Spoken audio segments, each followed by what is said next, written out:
There are two types of people in the world. There are people who spoil people and people who looking to get spoiled. The people who looking to get spoiled, you are dispensable. We can get rid of you.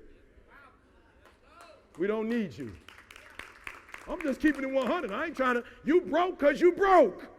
You broke because you don't add enough value. I just told you, because that's how much value I add. I came to New Orleans. I'm going out to eat. The lady at the doggone restaurant, I ain't never been here before. Where did we go yesterday? Somebody tell me it started with an M. I forgot the name. Morris. I went in, the owner of the store was pissed. You sat and ate in nobody told me. They were supposed to tell me before you came. She was pissed. You already paid the bill. Brian told me that you was coming. He told me he was going to tell you. Why did he tell? She was pissed. I had so much value to the world that the owner of a restaurant that I've never met before was pissed that I paid to eat in her restaurant.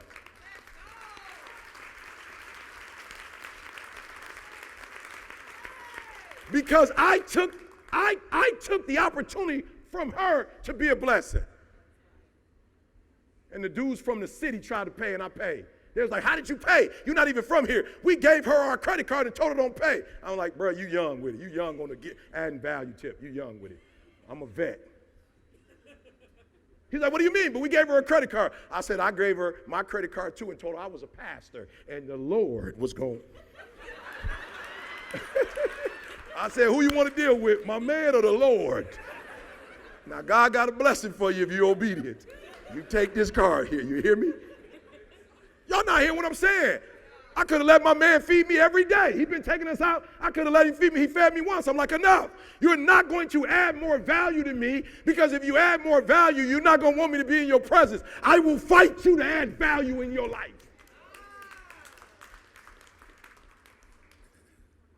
And you're like, why you broke? Because you take. That's why you broke. You a taker. That's why you broke. You're not broke because you broke because of what you do. You are always looking for opportunities to get something for free. I'm not crazy. Everybody wants something for free. But that's average thinking.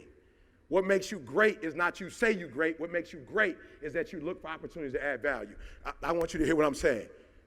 CJ not with me because I'm a taker. No, here's the deal. You're not hearing what I'm saying.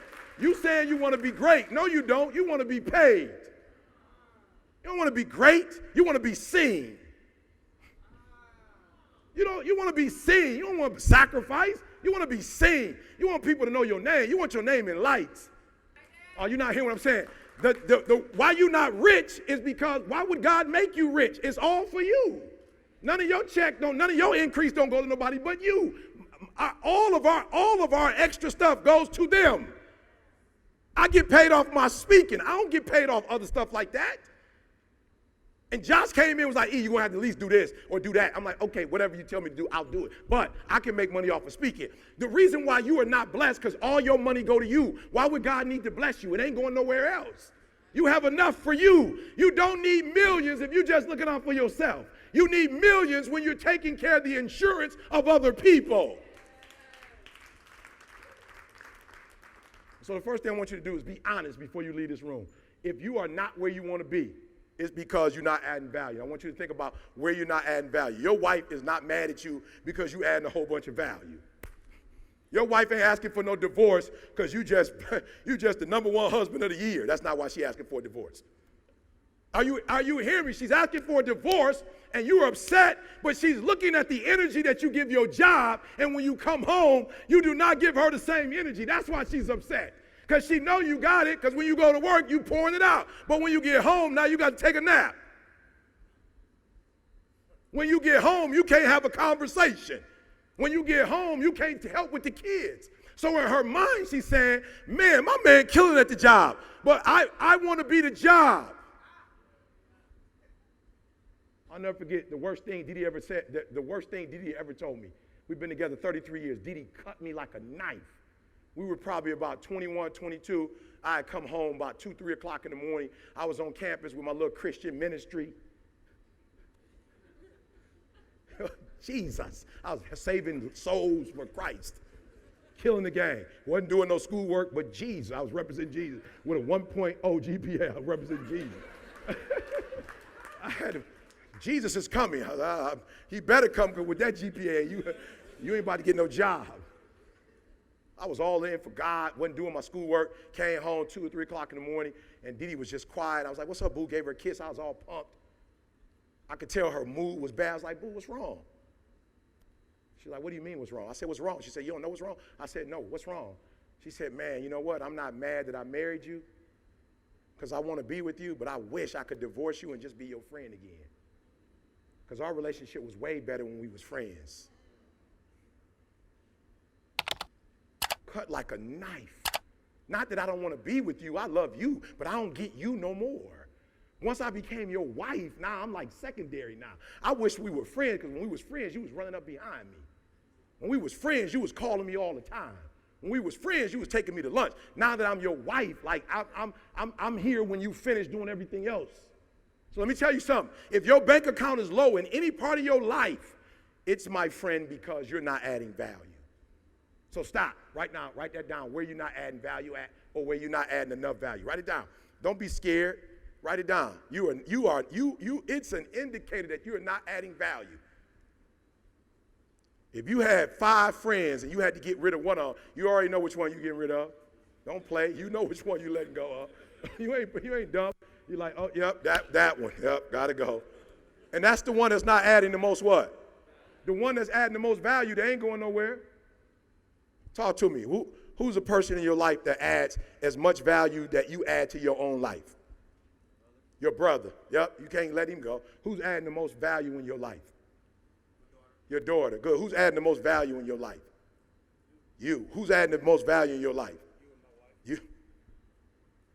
Who's the person that, quiet as kept, you on some friendship stuff, but you could cut them and it wouldn't kill you? Good. He said, I got several. Good. I just want you to think about those people that's in your life, like you love them, but if you cut them, I promise you it wouldn't change your life. And then I want you to think about who are you in that person's life?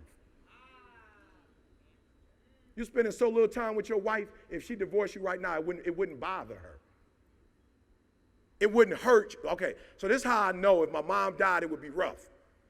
That if my biological father died, it wouldn't be as rough. I'm just want to help y'all. I like to keep it simple. We're going to bring the deep people on in a minute. If my mom died, it wouldn't be because she's my mom that it would hurt me. It would be because every other day I get that itch and I got to call my mom and talk to my mom. I talked to my father on Saturday from 6 to 6:15. And by 6:13, it's kind of, hey, see, it's crazy. See, by 6:15, it's like, you finished. Like, how are you? How are you? How was your week? How was your week? How's your wife? How's your wife? How's my brother? How's your son? At about 15 minutes, we go, that script is check, check, check, check, check. So if I put him in the grave, while I would be hurt that he gone, we don't talk enough where I'd miss him. I just want to keep it, can I make it plain? If I put my mom in the grave, we talk on the reg. I see her Thanksgiving. I see her Christmas. I see her on her birthday. She calls me on my birthday. Are you hearing what I'm trying to explain? Who are the people in your life that if you let them go, it wouldn't cost you anything? But more importantly, who are you to those people that you don't add enough value that they need to keep you around? That's what poverty is. That if you're in my life or not, you don't make such a significant impact that it doesn't make a difference if you're there or not. And the question is, what are you going to do about it? If I left the earth right now, it'd be some people that would be hurt that they can't come to another conference and feel that energy. I want to show y'all something. Watch this. Watch this. Oh, let's go to the next one. I want to show y'all something. It's going to blow your mind. All right? So, period. Rich, having value. Natural resource. So just to be rich means you have resources. Does that make sense? So don't look at it as money. It's resources. Now watch this. I'm about to make you, this thing is so practical. I called Carl the other day, y'all. Watch this. I called Carl the other day. I was like, yo, Carl, I just need to know how many videos we got up, how many hours of videos we got up. Boom. Watch this, y'all. Go to the next slide. Watch this, y'all. We got 10 years of content if we never do anything else. Yo, this blew my mind. I did the math. We got over 3,000 videos. We're not including podcasts. We're not talking about audiobooks. We're not talking about mixtapes. If you just took one of our pieces of content a day and listened to it for a day, just one piece of content, it would take you 10 years to get through it. And that's not the stuff we're doing right now. It would take you 10 years to get through it. And watch this. This was really going to blow your mind. That's all our free content. You ain't got to pay for none of that. Oh, you're not hearing what I'm saying? You ain't got to pay for none of that. That's all free. I guarantee you ain't no other motivational speaker in the world can tell you they got 10 years of content up that's absolutely free. That you don't even got to come to a conference if you don't want to get that ET juice. 10 years. And you want to know why we so successful? Because we got 10 years of content and millions of people are eating on it every single day. And you want to know why you broke? You're broke because you don't have enough stuff to give other people. You barely got enough stuff for yourself and your own little family. Rich means that you're rich in natural resources, that you have not just enough for yourself, but you have enough for others. It's pressed down. It's pressed down. It's shaken together. It's running over. I'm going to tell you again what it looks like. It's pressed down. It's shaken together, and it's running over. It's saying no to $28,000 and not even sweating it. Knowing that in God's time, you're going to wake up, and then 24 hours later, you're going to double it. Because you're that valuable to somebody that they... I want you to write that down. The people that are closest to you, write their names down. I know you ain't going to have a lot of time, but write their names down at least. And then I want you to ask yourself, who are the people that are outvaluing you?